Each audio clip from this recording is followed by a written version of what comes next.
रतास्तपोदन्दना साधुक्रिया साधवा शीलप्रावरणा गुणप्रहरणा चन्दार्कते ज्योतिका मोक्षद्वारकपाटपाटनवटा प्रीणन्तु मां साधवा गुरुवाः पान्तु नो नित्यं ज्ञानदर्शननायका चारित्राणो गम्भीरा मोक्षमार्गोपदेशका इच्छावन्ते आरवत्तिका सुगो तस्सालोचयम् सम्मनानि सम्मदनि सन सम्मचरिताणं पंचविहाचारणवादियाणं आयारादि सुदनानोपदेशनवज्जायाणं तीरन्गुणपालनयाणं सब्बसाहुलं शयनित्यकालम् अंचेमि पूजेमि वन्दामि नमंसामि दुःखकौ कम्मकौ बोइलाओ सुवैगमनं समाहिमरणं जिनगुणसम्पत्तियो मज्जं नमः श्रीवर्धमानाय निर्धूतकलिलात्मने सालोकानां त्रिलोकानां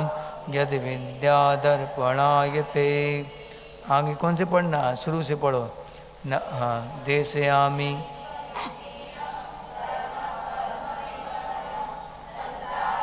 जिनके घुटने में सचमुच में तकलीफ हो वो बैठना कुर्सी पे, नहीं तो नहीं बैठना है। आ जाओ, नहीं घुटने खराब हो जाएंगे। तद्दृष्टि ज्ञान वृत्तानि धर्मं धर्मेश्वरा विदु यदि यप्रत्यनीकानि भवन्ति भवपद्धति श्रद्धाना परमार्थानां माप्तागम तपोवृताम्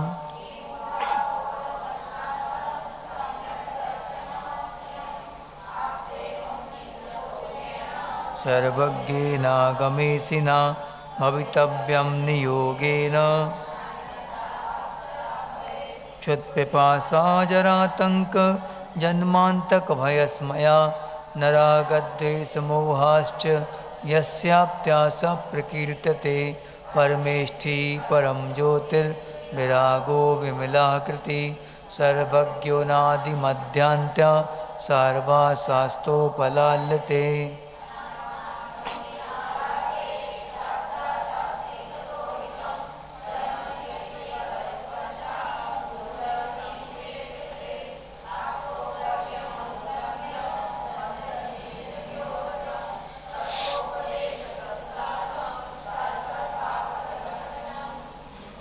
सावसातीतो निरारंभो परिग्रह ध्यान तपोरत्नस्तपस्वी सब प्रशस्ते। बस बस हो गए, 10 हो गई, 10 15 करना, 15 कर लो, 30 हो गए, क्योंकि 30 हो गए ना।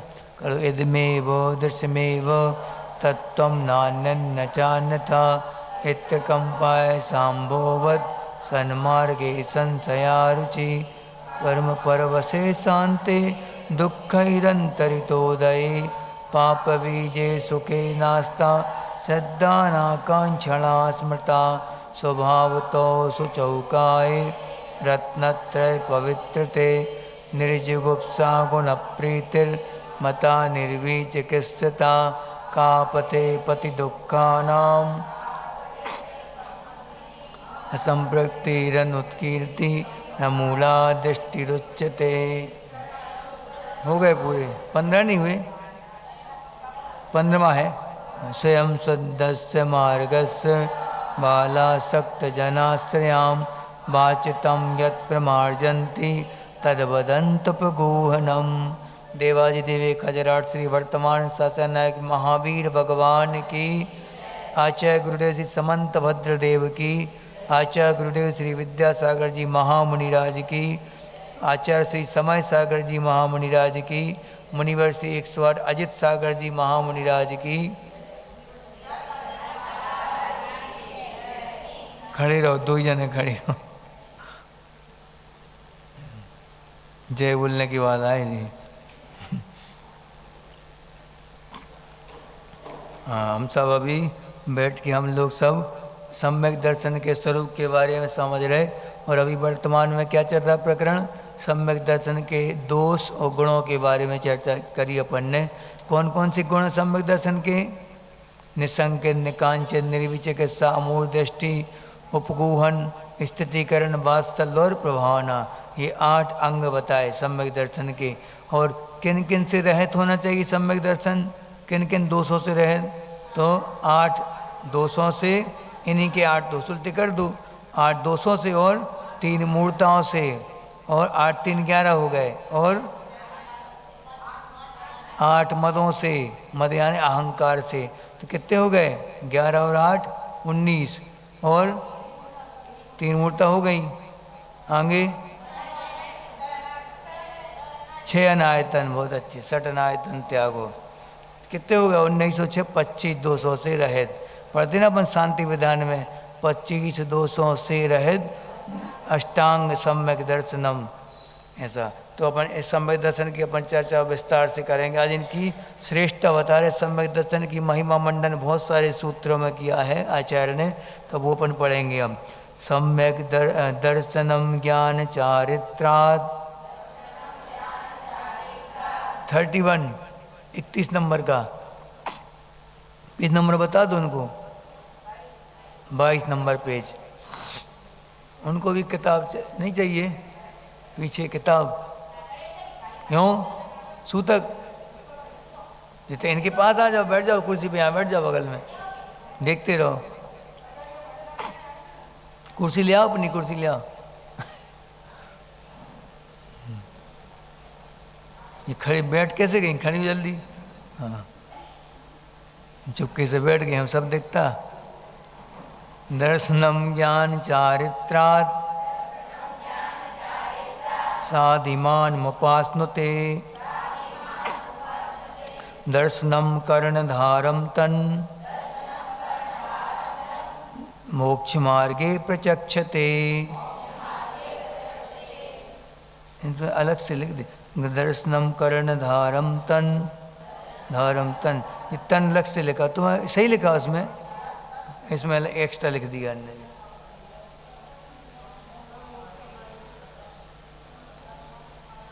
मोक्ष मार्गे प्रचक्षते, पढ़ो।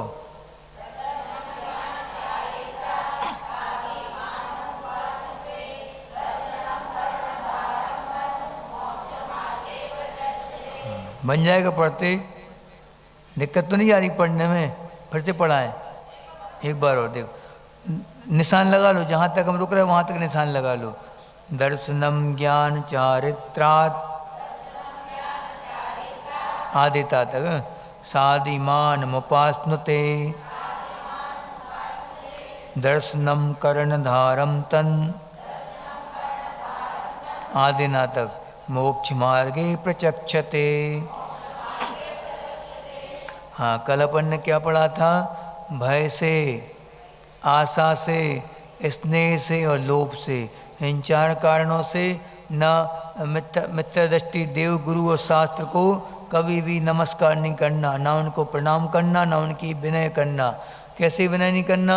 ना शरीर से, ना मन से, ना वचन से, किसी प्रकार से उनकी विनय अपने द्वारा होना नहीं चाहिए। हमने क्या बताया था कि भय, स्नेह, आशा, लोभ से देव सात गुरु की विनय भी नहीं।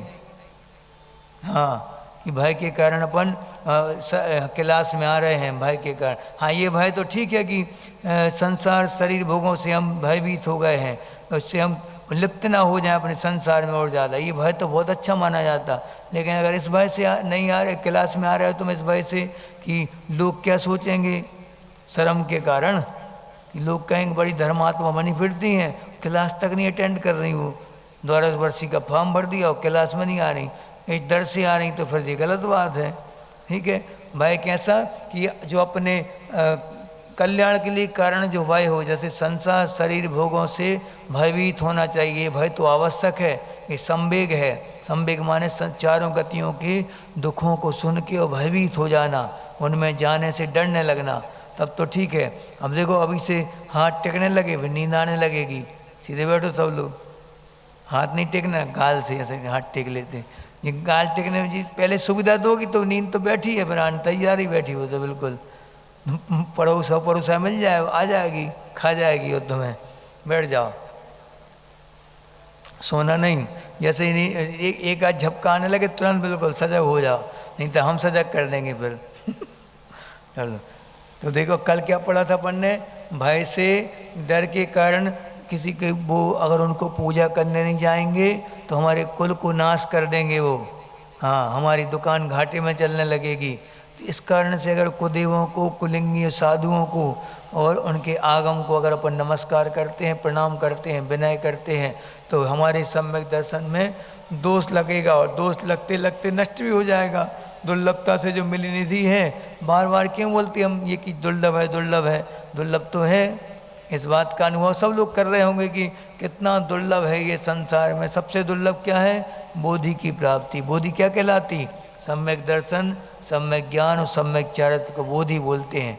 बोधि में रत्नत्रय, रत्नत्रय की प्राप्ति सबसे ज़्यादा दुर्लभ है। और सम्यक दृष्टि होना, सबसे पहले क्या? मनुष्य जन्म पाना, पहले त्रेंच पढ़ा पाना दुर्लभ है। निगोद से और त्रस पाना दुर्लभ। 2 इंद्री, 3 इंद्री, 4 इंद्री, पंचेंद्री, पंचेंद्री पर्याय मिल गई और मन नहीं मिला, सोचने समझने की शक्ति नहीं मिली, अपने हित क्या है अहित क्या है इसका विवेक नहीं मिला, तो क्या है? अभी अधूरा है। पंचेंद्री भले ही हो गए लेकिन अभी भी अधूरापन है। फिर जब मन मिल गया और त्रेंच नरक आदि पर्याय मिल गए, देवगति मिल गए, तो वहाँ कुछ काम का नहीं हो है। तो वो विचार सकते, धर्म ध्यान कर सकते, लेकिन धर्म ध्यान की पूर्णता कहाँ पे होगी? संयम कौन ले सकता है? त्रियंचो मनुष्य। और त्रियंचों में संयम की पूर्णता है नहीं। व्रत भी लेंगे, प्रतिमा भी लेंगे, तो उनकी पूर्णता उतनी स्पष्टता जो आगम के अनुसार जो बताया गया है, सम्यक ज्ञान के बारे में जो उत्कृष्टता प्राप्त करते हैं, वो वहाँ नहीं हो सकता। वहाँ तो ऐसा ही है कि जैसे गाय को सम्यक दर्शन हुआ, तब वो समझ गई कि तत्व तो यही है, सही गुरु तो यही है, मुद्रा तो यही शाश्वत है, ऐसा उसको श्रद्धान हो गया। लेकिन अब वो उसका नाम लिखवाएं थोड़ी जाएगी क्लास में, दूसरी क्लास में नाम लिखवा दो, 10 वर्ष की कोर्स कर लो, ये कुछ नहीं करेगी। वो क्या करेगी? वो तो श्रद्धान उसका एक बार हो गया। देखो नींद आने लगी लोगों को अब धीरे धीरे। हाँ, तो एक बार श्रद्धान हो गया, अब वो पक्का हो गया उसका, अब फिर कभी छूटता नहीं। मनुष्यों का बार बार ढुलमुल ढुलमुल हो जाता।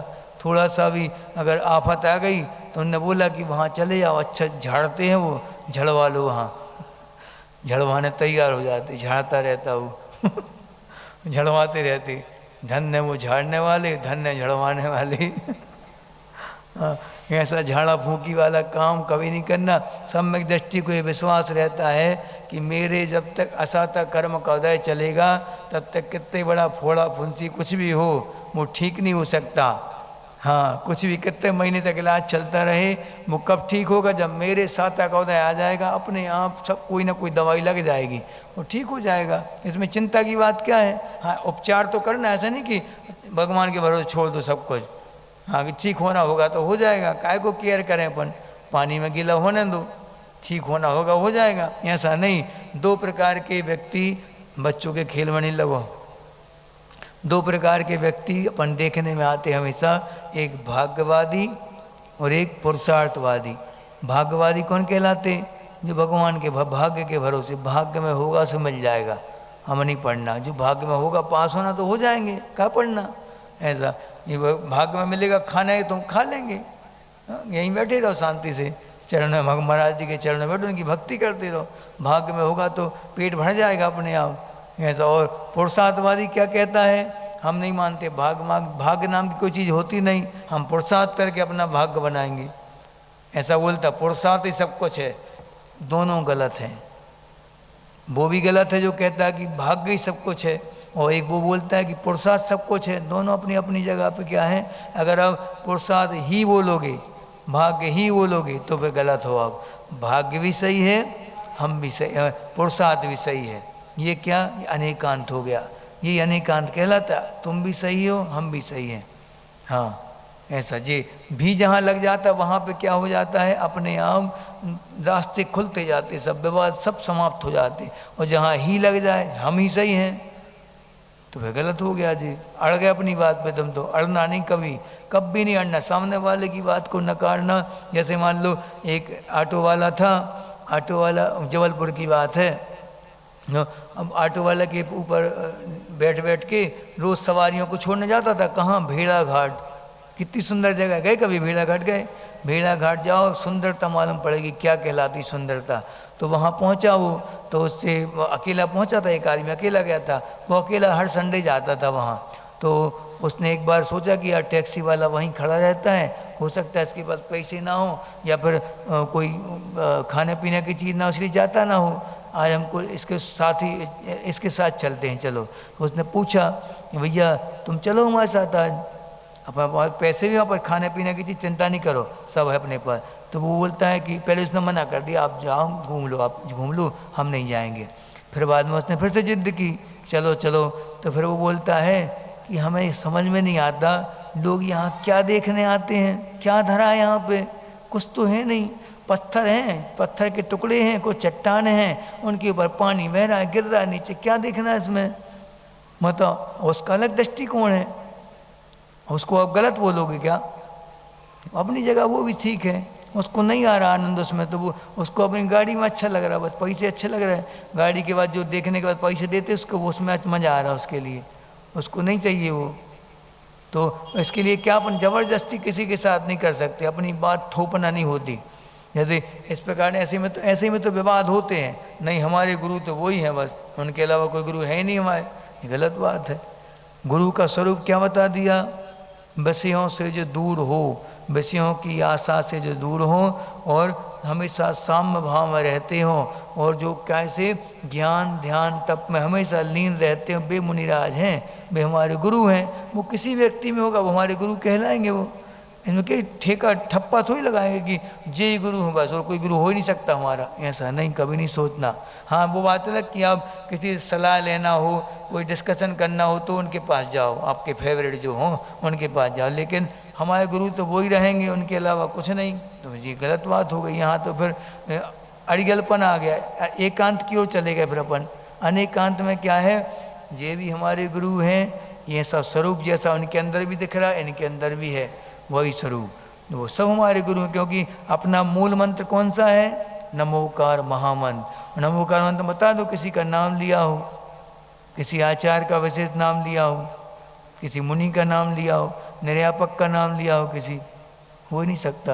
क्या लिखा सीधा, नमो आर्याणम, माने आचार्य परमेष्टि को नमस्कार। कौन से आचार्य परमेष्टि, जो 36 मूल गुणों के धारी हो, दिगंबर मुद्रा जिनकी हो, पिछी कमंडलधारी हो, उनके लिए हम नमस्कार करेंगे। शिष्यों को प्रायश्चित देते हो, जो शिक्षा दीक्षा प्रायश्चित देने में कुशल होते हैं, जो आगम के ज्ञाता हों, परम ज्ञानी हों, जो वो गुरुवर हैं, तो बस उन आचार्य की नमस्कार। नमो वज्जायाणम, जो कि स्वयं दीक्षित होते हैं, अपने शिष्यों को पढ़ाते हैं, कई साल से जो दीक्षित हैं, ज्ञान ध्यान में हमेशा लीन रहते, जो वो कहलाते उपाध्याय परमेष्टि। और नमो लोई सब साहुरम, जो भी साधुता की कसौटी पे खरा उतरेगा वो हमारा गुरु होगा। ऐसे में तो आप फंस जाओगे। आप हमने बोला था ना, देवसात गुरु वही से आपके कर्म कटना है, मोहनी कर्म, और बंधना भी इसी से है, मोहनी कर्म। ये पक्का मान के चलना। इसलिए कभी अड़िगलपन में नहीं रहना कि हमारा तो एक ही है, बस एक नहीं होता किसी का कभी। ज्ञान दर्शन में एक तो होता है नहीं तो वही सिद्धांत हो जाएगा फिर तो, एक हो ब्रह्मा द्वितीय हो नास्ति, एक ही ब्रह्मा है संसार में, दूसरा कोई ब्रह्मा हो ही नहीं सकता। ऐसा नहीं, प्रत्येक आत्मा के अंदर ब्रह्मत्व है। आत्मा ब्रह्म यानी आत्मा, प्रत्येक आत्मा अपने आप में लीन है। वो अगर वो साधना करेगी, इस मार्ग पे चलेगी, तो वो ही पूजनीय बनेगी, आराधनीय बनेगी वो। ऐसा है, इसलिए कभी भी अड़िगलपन नहीं रखना अपनी बात पे। तो ये एकांतवाद कहलाता। तो वो क्या कहता था कि भाग्य ही सब कुछ है, और एक क्या कहता था, पुरुषार्थ सब कुछ। दोनों अड़ गए, लड़ गए। अब लड़े तो एक व्यक्ति वहाँ से निकला जो अनेकांत का जानकार था, अच्छा जानकार था। उसने कहा, क्या बात है भाई, क्यों लड़ रहे हैं आप लोग, आप हमारे दोस्त हो के लड़ रहे हो? तो उन्होंने कहा, आप बताओ, फैसला करो। तो अच्छा, जो हम बोलेंगे वो मानोगे? हाँ बिल्कुल, तुम्हारी बात मानेंगे। एक काम करो। उसने दोनों के लिए एक बहुत बड़े अंधेरे कमरे में, खूब बड़ा हॉल था, वो कई मीटरों का था, सैकड़ों मीटर का, उसमें उन दोनों के लिए बंद कर दिया हॉल में, और दोनों की आंखों पे बिल्कुल अंधेरा, और पट्टी बांध दी आंख पे, और क्या कह दिया कि तुम्हारे दोनों के लिए खाने की योग्य सामग्री इस हॉल में रखी है, दोनों की थालियाँ रखी हैं छुपा के, अब आप ढूंढ सको तो ढूंढ लो। तो वो जो भाग्यवादी था वो क्या सोचने लगा, भाग्यवादी हमारे भाग्य में होगा, जीवन तो मिलेगा। बैठ गया एक तरफ वो ठलुआ जैसा, बैठ गया, क्या कुछ नहीं करना, करना ही नहीं कुछ, भाग्य विश्वास है अपने, मिलेगा, यहीं बैठ गया वो। अब जो पुरुषार्थवादी था, हम नहीं मानते भाग माग, हम तो पूरा छान मारेंगे कमरा की, एक एक दीवार, एक एक खिड़की, सब कुछ छान मारेंगे हम। तो टटोलने लगा वो अंधेरे में, जाता जाता जाता जाता 2-3 घंटे बाद उसको पुरुषार्थ के फल मिल गया। उसका क्या, भोजन सामग्री मिल गई वहाँ पे दोनों की रखी। अब उसने अपनी बढ़िया चाव से खाना खाया और उसने पर सोचा, अरे अपना दोस्त ही तो है, अपने ही दोस्त तो है, क्यों उस बेचारा मर जाए, भूखा मर जाएगा, ले चलो उसके लिए भी। तो उसके लिए भी वो ले आया। तो वो क्या कहता पुरुषार्थ वाला, भूखे मर जाते बच गए। क्या बोलता, थोड़ी सी और बच गए तुम भूखे मरते, हम थाली नहीं ले आते अगर तो तुम भूखे मर जाते। तो वो क्या कहता है, देखो हमने पुरुषार्थ किया इसलिए बच गए, तुम भी बच गए हम भी बच गए। तो वो कहता नहीं, हमारे भाग्य में था, चल के आई थाली। हाँ, तो क्या कहेंगे इसको, दोनों ही सही है अपनी अपनी जगह पे। लेकिन एक ही बात याद रखना हमेशा कि वर्तमान का पुरुषार्थ ही भविष्य का भाग्य बनता है, ये याद रखना अच्छे से। और अपन ने भूतकाल में जो पुरुषार्थ किया था वो आज का भाग्य है, नहीं समझे। भूतकाल का पुरुषार्थ आज का भाग्य, और आज का पुरुषार्थ भविष्य का भाग्य रहेगा अपना। जैसे है, मान लो कोई पूछे कि महाराज जी भविष्य क्या होगा हमारा, रेखा देख दो, हाथ देख दो। तो क्या देखना, हाथ वर्तमान में ऊधम कर रहे हो, खूब लोगों को सता रहे हो, मार रहे हो, खूब हिंसा के कार्य कर रहे, त्याग के परिणाम नहीं बन रहे, तो कहाँ जाओगे, नरकों में जाओगे पक्का। क्या भाग्य देखना उसमें, भाग्य देख के बता देंगे तुम्हारा कि कुटाई होना है भाग्य में आगे चल के। कुटाई आने, नीचे जाके कुटेगा वो खूब। और अगर अच्छे परोपकार के काम कर रहे हो, मंदिर आदि बनवा रहे, दान आदि कर रहे, खूब नवदा भक्ति से मुनियों को आहार करा रहे, तो भाग्य क्या है, भविष्य क्या है, उज्जवल भविष्य, देवगति पक्की है। धर्म आराधना की खूब समय मिलेगा, नंदीश्वर आदि की वंदना करो, पंचमेरु की वंदना करो, ऐसा होता। लेकिन देवगति इतनी आसान नहीं है, बहुत मुश्किल होता। इसके लिए कारण क्या लिखे, भूत वृत्त अनुकंपा, ये तो साता के हैं। देवगति के लिए कारण लिखे उनने, स्वभाव मार्दवम च, स्वभाव की मृदुता से मनुष्य गति। और देवगति के लिए क्या बताया था, सराग संयम, संयमा संयमादि योगा, शांति शौच मिति, नहीं, ये तो साता वेदी के हैं। देवगति के क्या बताए थे, अल्पारंभ परिग्रत मानुषस्य, स्वभाव मार्दवम च, निश्चिल वितत्तम च सर्वेशम। हाँ, सराग संयम, संयमा संयमा, काम नजरा, बाल तपांसी दैवस्य, यानी कि सराग संयम यानी मुनि बनो, तब देवगति। देवगति और देव दुर्गति दो होती हैं। दुर्गति चाहिए कि देवगति चाहिए, कि देव दुर्गति चाहिए। दो प्रकार की गतियाँ देवों में होती हैं। देवगति क्या कहलाती है, ऊपर ऊपर के ये स्वर्गों में जो, देखो फिर इधर उधर ध्यान जा रहा, इधर उधर ध्यान नहीं, जो हमने कल फटकारा था एक को। अच्छा, कहीं जब स्वाध्याय चलता है तो मात्र गुरु और छात्र के अलावा कुछ नहीं दिखना चाहिए। पड़ोस में सांप आके बैठ जाए तब भी कोई मतलब नहीं, आने तो वो भी समूसण में आ गया, ऐसा भाव आना चाहिए उस समय। तो क्या बता रहे थे, देवगति क्या कहलाती है कि ऊपर के जो देव होते हैं ना, सोदर मीसान आदि ये देव होते, ये कहलाती है देवगति। सम्यक दृष्टि जीव को मिलती हैं जी। यहाँ मिथ्या दृष्टि जा सकता, लेकिन सम्यक दृष्टि के लिए विशेषकर वहाँ पे अच्छे अच्छे पद मिलते बड़े बड़े। और देव दुर्गति क्या कहलाती है, ऊपर तो गए या फिर नीचे भवनवासी, बेंतर, ज्योतिष, ये देव दुर्गति यहाँ हैं। मिथ्या दृष्टि जीव जाएगा इसमें, सम्यक दृष्टि कभी भी इन तीन दुर्गतियों में नहीं जा सकता, चाहे वो त्र्यंच हो चाहे कोई भी हो। मनुष्य त्र्यंच दो जाते हैं, मत देवगति तो दोनों के दोनों। मिथ्या दृष्टि अगर है तो जाएगा उनमें, नहीं तो नहीं जा सकता कभी भी, ये नियम है। सम्यक दृष्टि देव तो नियम है कि ऊपर का देव बनेगा, पक्का है। सम्यक दृष्टि जीव जो रहेगा ऊपर का ही देव बनेगा, और छोटा मोटा पद नहीं मिलेगा, अच्छे पद मिलेंगे उसके लिए। कितने पद होते महाराज जी, तो चौथे अध्याय में आएगा तुम लोगों को। अब चौथा अध्याय पढ़ोगी तब तो असूत का कि उनमें कितनी फैकल्टी होती, तुम लोग सब समझते होंगे कि देव बन गए अब तो निश्चित है कि सुख ही सुख है, ऐसा नहीं है, समझ लो आप। अब जैसे मान लो यहाँ पे कोई व्यक्ति है, चपरासी है ऑफिस का, या स्वीपर है।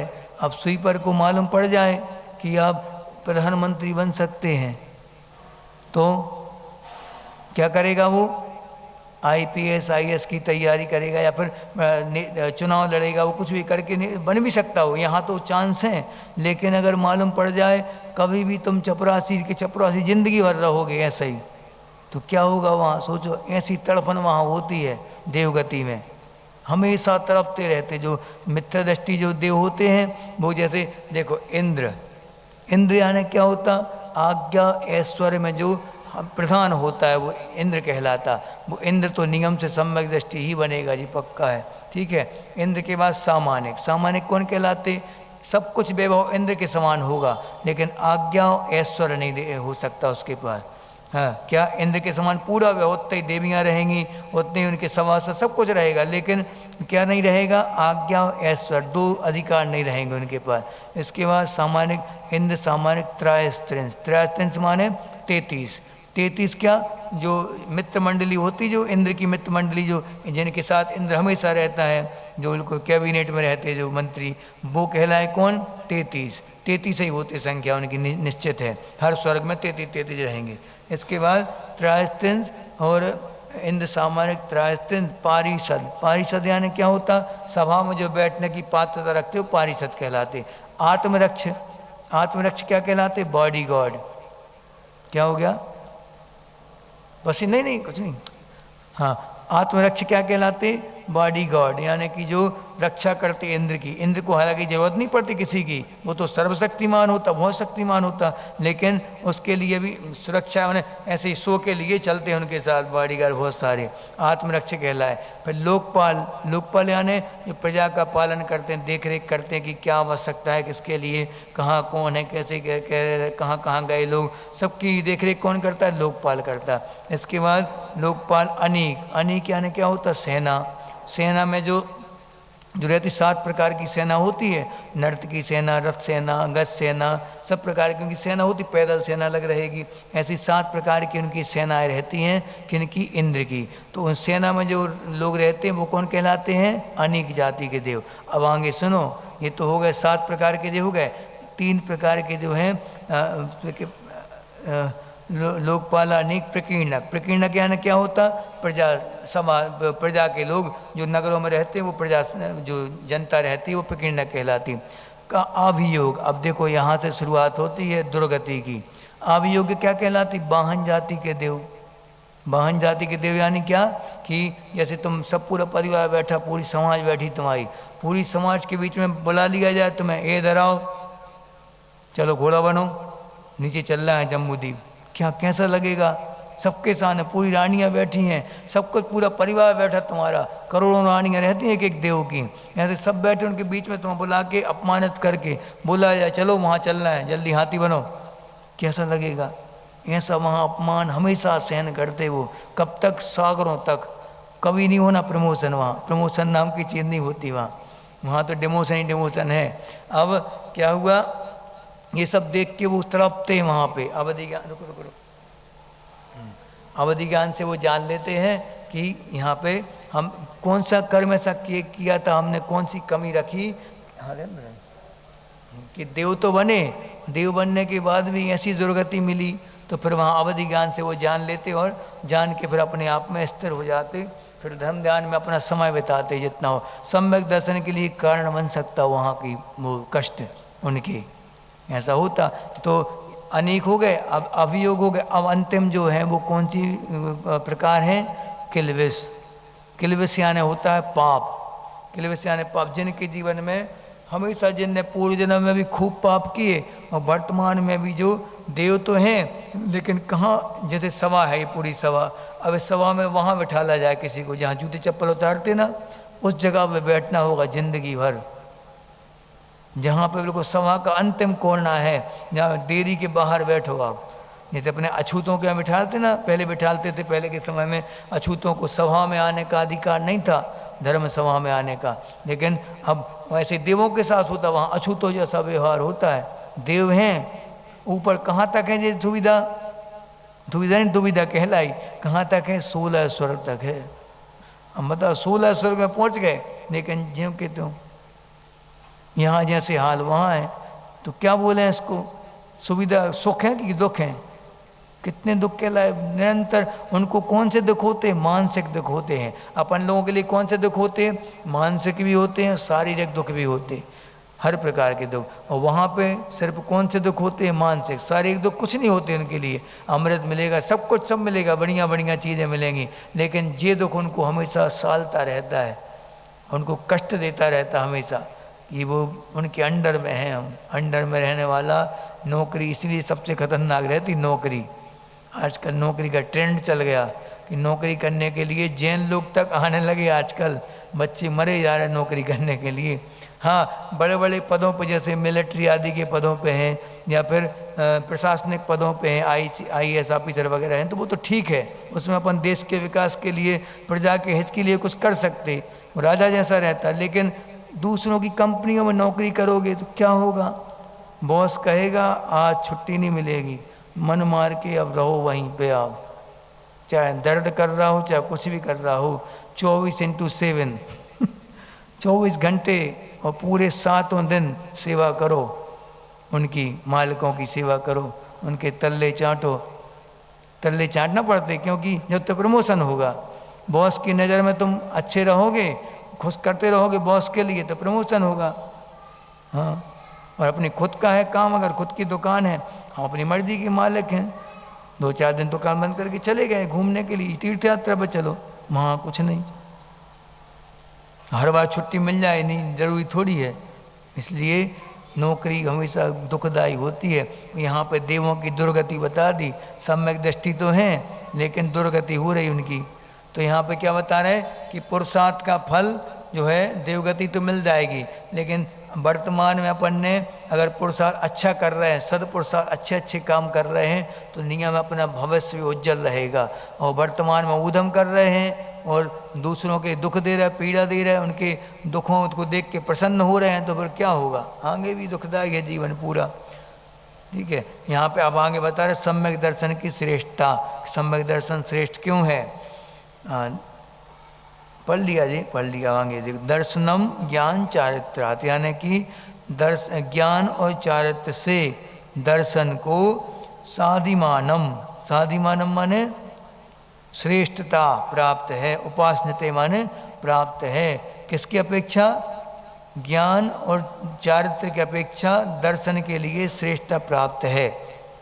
ठीक है, अब इसलिए दर्शनम कर्णधारम तन, कर्णधार यानी खेवटिया।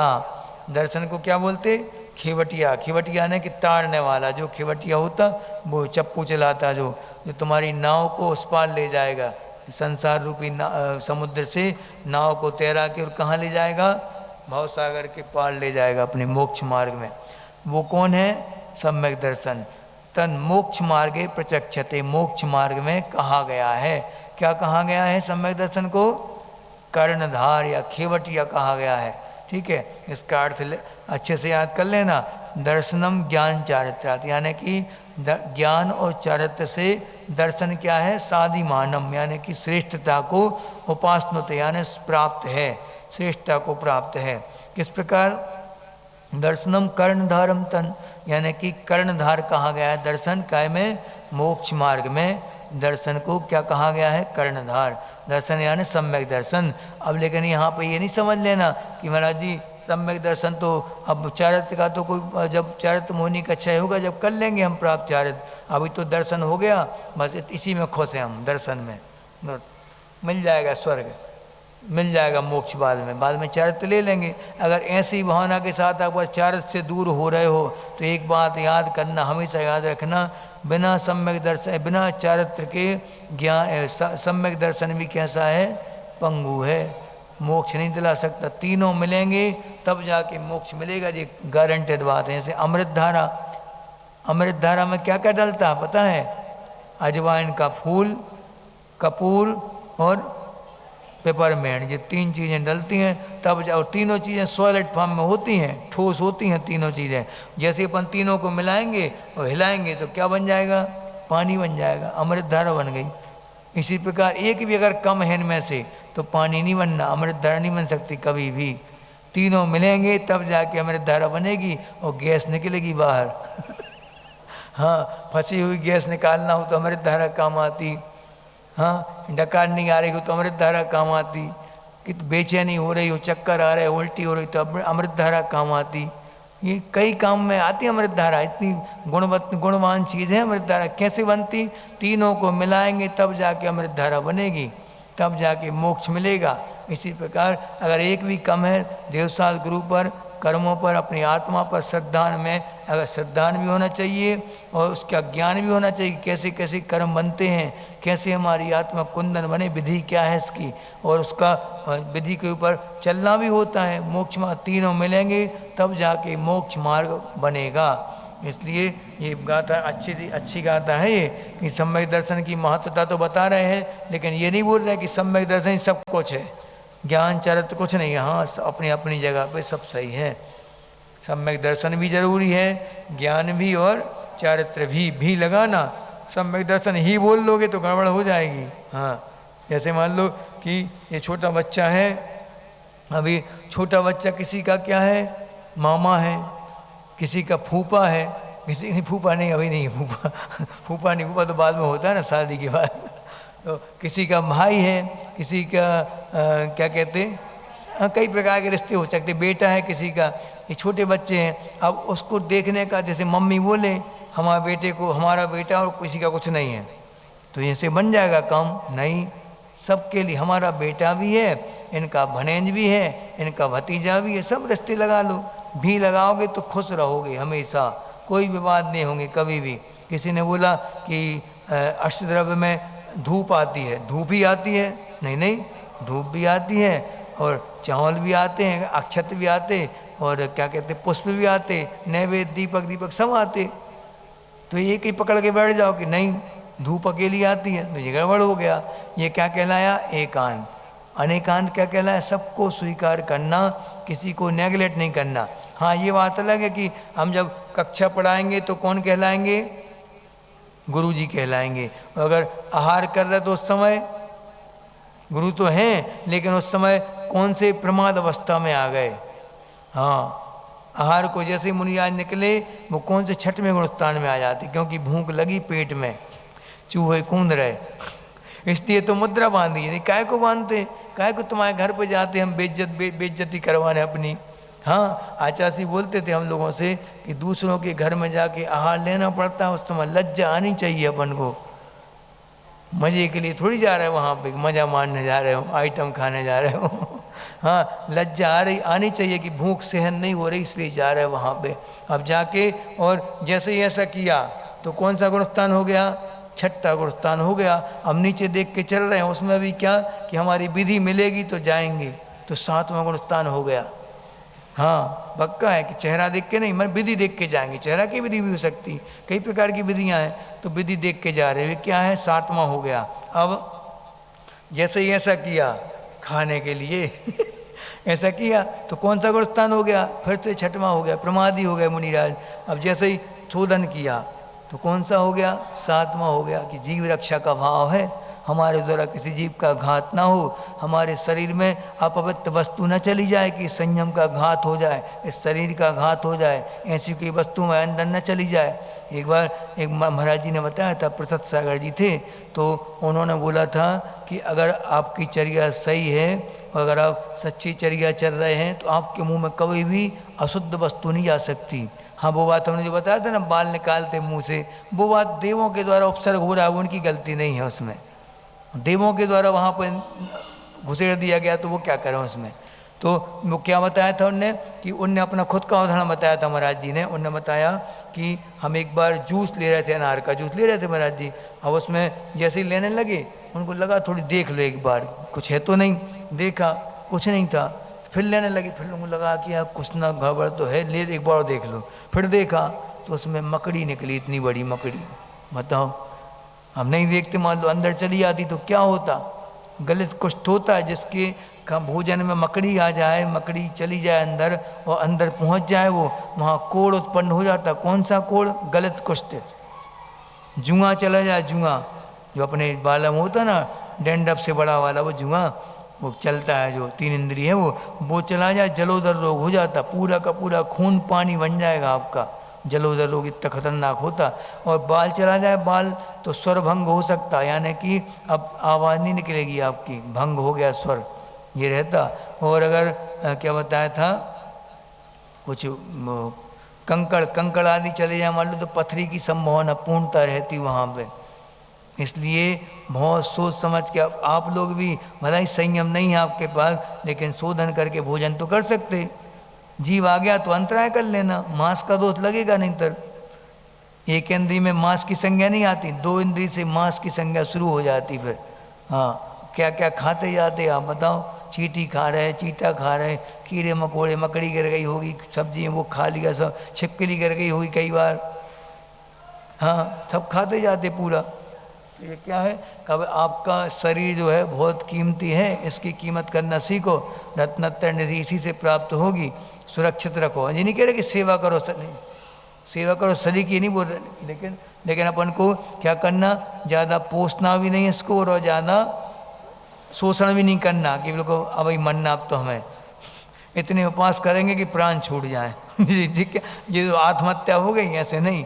हाँ, संयम के साथ जितना हमारी सहन शक्ति उतना करेंगे, उसके हिसाब से साधना करते रहेंगे। अब आगे बढ़े अपन, सम्यक दर्शन के बिना ज्ञान चारित्र की असंभवता, यानी कि अगर सम्यक दर्शन नहीं होगा तो ज्ञान चारित्र कोई काम के नहीं है। लेकिन ये भी याद रखो कि ज्ञान और चारित्र नहीं है, चारित्र नहीं है तो सम्यक दर्शन भी अधूरा है। अकेला चना भाड़ नहीं फोड़ सकता, बार बार चने लगेंगे, सभी चने उचट के तब जाके वो छेद बड़ा होगा, वहाँ से चना बाहर निकलेगा, ऐसा रहता। देखो, विद्यावृत्तस्य संभूति स्थिति वृद्धि फलोदया न संत सति सम्यक्त्वे बीजाभावे तरोरिव। विद्यावृत्तस्य संभूति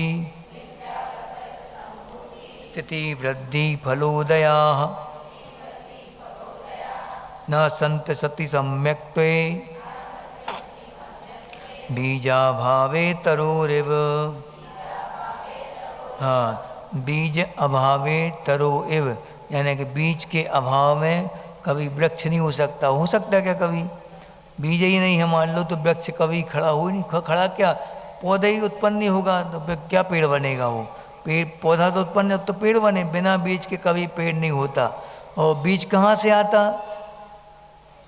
है? कहाँ से आता बीज? फल से, यानी पेड़ से आता कि नहीं? तो पेड़ कहाँ से आता? ये ऐसा क्वेश्चन है इसका कोई अंत नहीं संसार में।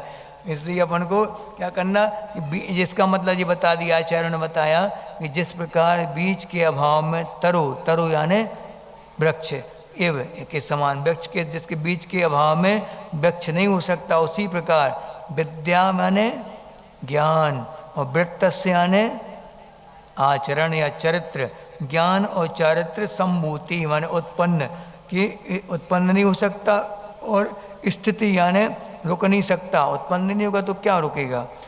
वृद्धि को प्राप्त नहीं हो सकता।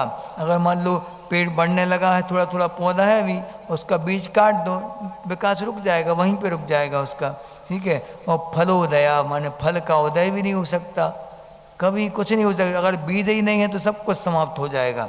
ना संत असति, संति असति, संति माने हो सकता है, असति सम्यक्त्वे नहीं हो सकता, असति माने नहीं हो सकता। क्या? सम्यक्त्व, सम्यक्त्व के अभाव में, असति माने अभाव में, संति नहीं हो सकता, सम्यक्त के अभाव में क्या नहीं हो सकता? दर्शन और ज्ञान कभी हो नहीं, चारित्र और ज्ञान कभी भी दर्शन के अभाव में हो नहीं सकते कभी भी, ठीक। बीज के समान वृक्ष है, ऐसा लगाना। अपन अब इतना ही रंदो, आज कहानी पूरी करना है। कौन सी कहानी थी? रेवती रेंज हो गई थी, रेवती रानी हो गई थी। आगे जिनेंद्र भक्त सेठ की कथा, तो दो बस। तो जिनेंद्र भक्त सेठ की कथा है। एक सेठ जी थे, उनका नाम था जिनेंद्र भक्त, यानी जिनेंद्र भगवान के परम भक्त थे वो। तो इतना श्रद्धान था उनका। कौन से अंग में प्रसिद्ध हुए वो? कौन से अंग में प्रसिद्ध हुए? उपगुहनंग। उपगुहन माने क्या होता? अपने गुणों को छुपाना और दूसरों के दोषों को भी छुपाना। ऐसा नहीं कि अपने गुण तो इतने से रहते, अपन राई बराबर गुण हैं, पहाड़ के बराबर बताते अपन, हम में तो बहुत विशेषता है, हम में तुम जानते नहीं अभी, बहुत कलाकार आदमी हम ऐसा। और दूसरों के पहाड़ के बराबर गुण भी अपन को राई के बराबर बताना, ये नहीं करना। तो कैसा? दूसरों के दोषों को छुपा के। क्यों छुपाना दोषों को? क्योंकि छुपा के उसको वापस लान पे लाएं, उसको वापस मार्ग पे अपन ठहरा दें, उसके लिए वो कहलाएगा उपगुहनंग। तो इसमें जिनेंद्र भक्त सेठ प्रसिद्ध हुए हैं। क्या हुआ कि सेठ जी ने इतना प्यारा मंदिर, अपना महल बनवाया, बहुत बड़ा महल था, 7 खंड का महल। उस महल के सबसे ऊपर वाले फ्लोर पे एक जिन मंदिर था, अच्छी मणिमय प्रतिमा रखी थी। और उसके जो बातचीत नहीं, उसके बात देखो, बातचीत नहीं बोल रहे ना, बात नहीं, क्लास में बात नहीं। तो जब उस जिन मंदिर के जो छत्र लगे थे भगवान के ऊपर, जो 3 छत्र लगे थे, उस छत्र में एक ऐसी मणि लगी थी जो दुनिया में कहीं नहीं थी, बहु बेशकीमती मणि थी वो। तो उस मणि को पाने के लिए सभी चोरों ने एक बार मीटिंग करी, लेकिन इतना कड़ा पहरा था, इतना भयंकर पहरा था कि परिंदा भी पर नहीं मार सकता था वहाँ, बिल्कुल इतना तेज कड़क पहरा था वहाँ पे। तो चोरों ने एक बार सभा की, सबकी सभा में क्या प्रस्ताव रखा गया कि वो कौन लाएगा चुरा के मणि, जो भी लाएगा वो सर्वश्रेष्ठ चोर कहलाएगा। हाँ, thief of the best thief of the world वो कहलाएगा, टॉपर। ठीक है, तो उनने ऐसा मीटिंग करके और निश्चित कर लिया। उनमें से एक जो चोर था, उसका नाम, जो भी नाम याद नहीं आ रहा, उसने क्या किया, उसने तय किया कि हम लाएंगे वो मणि चुरा के। तो जो सोचने लगा कि जाएं कैसे ऊपर, इतना कड़ा पहरा है कि दिन रात में छोड़ो, कभी भी नहीं जा सकते वहाँ पे, किसी भी हालत में नहीं जा सकते। सैकड़ों पहरेदार उसकी चारों तरफ लगे थे, हथियार बंद लोग पूरे। तो फिर क्या हुआ, आगे चल के अब उसने जैसे ही वो बातचीत नहीं करो बच्चे, तो फिर अब वो उसने पहले देखा कि सेठ जी किसके भक्त थे, जिनेंद्र भक्त, सच्चे सम्यक दृष्टि थे, और ये देवसाद गुरु के परम भक्त हैं। तो उन्होंने क्या किया, वहीं पे अब क्षुल्लक दीक्षा लेके आ गए, वो क्षुल्लक का भेष बना के ब्रह्मचारी का, और आ गए। अब ब्रह्मचारी का भेष बनाया, खूब साधना कर रहे थे, एक आहार एक उपास, एक आहार 2 उपास, खूब उपास करते थे। और रसों का त्याग, 6 रसों का त्याग कर दिया बिल्कुल पूरा, बगले के समान। बगला कैसा होता, एक टांग पे खड़ा रहता बिल्कुल लगातार, 1-1 घंटे तक कंटिन्यू बिल्कुल लगातार, हिलेगा नहीं। आपको समझ में आएगी कितनी एकाग्रता है इसकी, खूब तारीफ करोगे तुम, गजब की एकाग्रता, ऐसी एकाग्रता कहीं नहीं देखी। लेकिन किस लिए कर रहा वो ध्यान एक पैर पे, जैसे ही मछली आएगी बिल्कुल सीधा, बचेगी नहीं वो मछली किसी कीमत पे। इसी प्रकार उसने क्या किया, खूब साधना करने लगा। तो सेठ जी के मन पे छा गया वो कि सम्यक दृष्टि जीव है, और सम्यक दृष्टि जीव तो गुणों को ग्रहण करता है। उसने क्या किया, जल्दी से अपने घर पे ले आए ब्रह्मचारी जी के लिए, अब हमारे घर पे चलिए, वहाँ आप हमारे साथ रहिए, आपके भोजन पानी की सुविधा व्यवस्था सब हम करेंगे पूरी। तो एक बार क्या हुआ, थोड़ी बची 10 मिनट, एक बार क्या हुआ, सेठ जी के लिए कहीं बाहर जाना था, तो बंदरगाह था वहाँ पे पास में समुद्र किनारे, तो वहाँ पे बंदरगाह में अपना माल ला देने के लिए वो चले गए। कौन, सेठ जी चले गए। वो जिम्मेदारी किसको दे गए पूरी, हाँ वह ब्रह्मचारी जी के लिए, कि ब्रह्मचारी जी हम 2-4 दिन के लिए बाहर जा रहे हैं, आप हमारे मंदिर की रक्षा करना, सुरक्षा करना हमारे इसकी, वो चैत्यालय की, ये बहुत पुरखों से चलाई हमारी परंपरा से आया मंदिर है, इसकी सुरक्षा करना आप, ठीक, ऐसा वहीं पे धर्म ध्यान करना आप ऊपर बैठ के। वो अंधा क्या चाहे, 2 आँखें मिल गई बस, अब उसको बिल्कुल आसान हो गया अब तो चोरी करना। उसने क्या किया, इतना चमकदार था वो मणि कि रात में भी पूरे लाइट उसकी बिखरती रहती थी रात में भी। तो उसने वो मणि निकाली और छुपा ली अपने दुपट्टे में, और वहाँ से दौड़ लगा के वो भागने लगा। अब जैसे ही भागा तो वो इतना तेज प्रकाश था उसका, छुप नहीं पाया, कैसे छुपे, अब तो पीछे लग गए सैनिक सभी, पीछे लगते लगते अब उसको लगा कि अब बचना मुश्किल है, तो भागता जा रहा, कहाँ पहुँच गया किस्मत से वो, जहाँ पे सेठ जी का जहाज लद रहा था।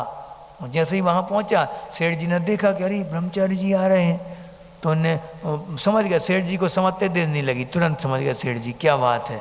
तो बिल्कुल वो पीछे सैनिक आ रहे थे, देख समझ गया, 2 मिनट में समझ गया सेठ जी की बात क्या है पूरी बात। उनने सोचा कि अगर हम बात बढ़ा देते हैं, क्षुल्लक जी को, इनको ब्रह्मचारी जी को अगर दोषी करार देते हैं तो इससे इनकी अप्रवाहना नहीं होगी, ये तो चोर है, इससे पूरे जैन शासन की अप्रवाहना होगी कि आप क्या ऐसे ब्रह्मचारी होते, ऐसे महाराज जी होते हैं आपके यहाँ, ये सब डकैती कर रहे, वो चोरी कर रहे, पूरे जैन धर्म की अप्रवाहना होगी।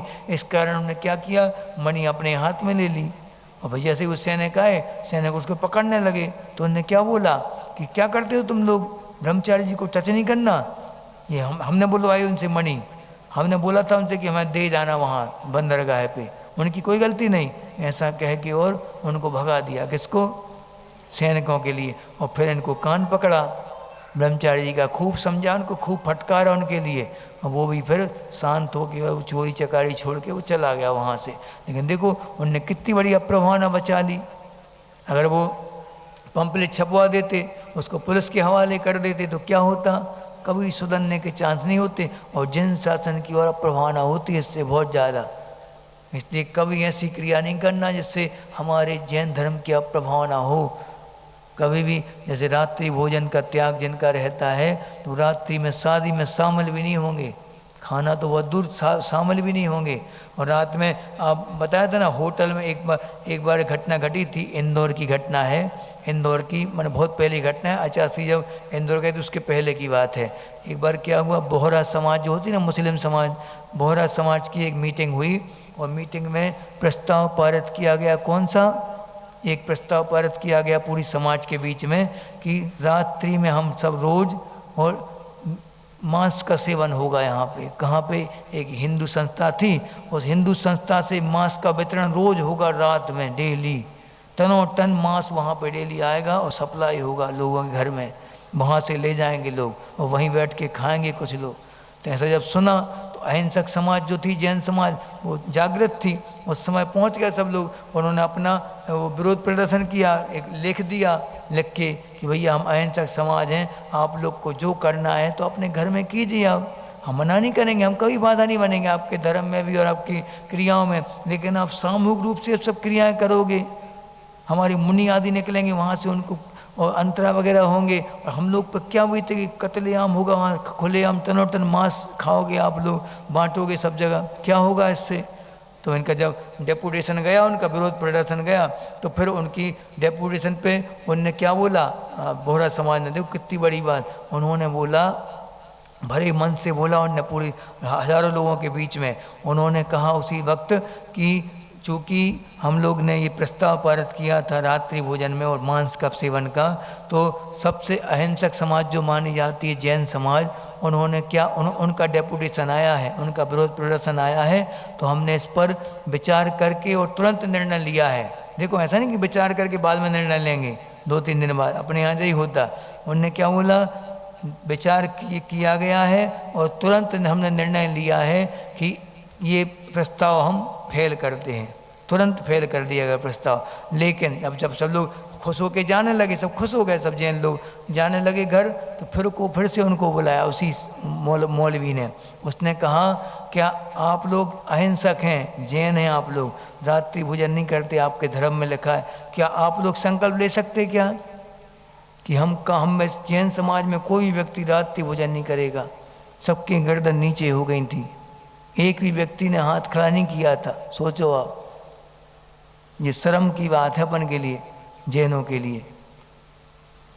ऐसा होना नहीं चाहिए। आप जो करना घर में करो, आप बाहर करोगे तो जिन शासन की, जिन धर्म की अप्रवाहना होगी, इससे इन सब चीज़ों से हमेशा बचना। किसी का व्यापार में मान लो, किसी को, आपको जितनी कमाई करना दुकान पे करो, सामने वाले की और सब जगह जाके लूटपाट करने लगो, फ्री टिकट यात्रा कर रहे हैं, ये सब क्या है, जैनों के लक्षण नहीं थे। जैनों की ये था कि अगर जैन व्यक्ति कोर्ट में पेश हो गया, पहले होता था ऐसा, जैन व्यक्ति ने गवाही दे दी, तुरंत फैसला हो जाता था, फिर कोई सुनवाई नहीं होती थी उसके ऊपर कभी कि जैन है ये झूठ नहीं बोलता, कभी ऐसा होता था पहले। अब देखो जैन ही लोग केस करते सबसे ज़्यादा, फरेब का, झूठ का, ये स्थिति अपनी ये है। इससे क्या होगी, अप्रभावना दिन ब दिन होती जा रही। इससे बचना है तो अपन को क्या, जैसे आपको खबर मिले कि कोई सम्यक दृष्टि जीव है या कोई मुनि है, आर्य का कोई भी है, उसने कोई ऐसा कार्य किया जो सबके बीच में बताने योग्य नहीं है, तो वो खबर आपके पास आई, उसको तुरंत फ़ोन करके बोल दो कि भैया ये डिलीट कर दो, या तुम आगे मत बढ़ाओ कभी भी, ध्यान रखो। आपको क्या होता, कई बार मैटर आगे बढ़ाने से होता क्या है कि उस मैटर की सच्चाई क्या है मालूम नहीं है, और उनके पास तो मुद्रा है, मान लो मुनिराज ने किया भी है गलत काम, कोई गलत काम किया है और आपको मालूम है, मालूम होने के बाद आप निंदा करते हैं, अगर समाज में सब जगह निंदा कर रहे हैं, पंपलेट छपवा रहे हैं, व्हाट्सएप कर रहे हैं, तो क्या होगा, उनके पास तो मुद्रा है, बाहरी मुद्रा तो है उनके पास, द्रव्यलिंग है, वो चाहे तो कैसे होता, पहले गुणस्थान से सीधा 7वां गुणस्थान कैसे होता, किसको होता, इतना अंतर्मुहूर्त का समय है, बस छोटा सा समय, उतने में दीक्षा लेंगे क्या कोई व्यक्ति, पहले से 7वें में जाने के लिए दीक्षा लेगा, फिर केशवंश करेगा, जब तक 7वां बने रहेगा क्या, नहीं हो सकता। वो उनके लिए होगा जो द्रव्य से मुनि है, द्रव्यलिंग है उनके पास, भावलिंग गिर गया, गुणस्थान गिर गया, पहले में पहुंच गया मान लो, तो पहले से अपराश्चित लिया अपने गुरु से, पश्चाताप किया, अपने व्रतों में स्थिर हो गए, कायस्थिर कर लिया, 7वें पहुंच गए, ऐसा होता। इसलिए कभी किसी मुनि की या किसी व्यक्ति की कभी निंदा नहीं करना। निंदा करने वाला तो जो जिसकी निंदा की जा रही है उसका अहित हो या ना हो, लेकिन तुम्हारा अहित तो नियम से होगा पक्का 100%, इसमें कोई शक नहीं है। इसलिए कभी किसी की निंदा नहीं करना, सामान्य व्यक्ति की भी नहीं करना। फिर तो जो चारित्र में जो दिन हो रहे हैं, मान लो कोशिश कर रहे बढ़ने की, उनकी निंदा कभी नहीं करना भूल के भी। ठीक है, यही अपन आज की शिक्षा लो आज की क्लास से, कि श्रद्धान के साथ ये सब अंगों के साथ जो ज्ञान चारित्र होगा वो ही मोक्ष को प्राप्त हो सकता, वरना कुछ नहीं होना। ना अकेला श्रद्धान कुछ कर सकता, ना अकेला ज्ञान, ना अकेला चारित्र, और दोनों मिलके भी नहीं कर सकते। ये श्रद्धान कर लो और चारित्र रख लो, ज्ञान में जरूरत नहीं है, नहीं, तीनों आवश्यक हैं। बोधि समाधि परिणाम शुद्धि स्वात्मोपलब्धि से विश्व सिद्धि चिंता मणिम चिंतित वस्तुदाने त्वं बंद मानस ममास्तु देवी।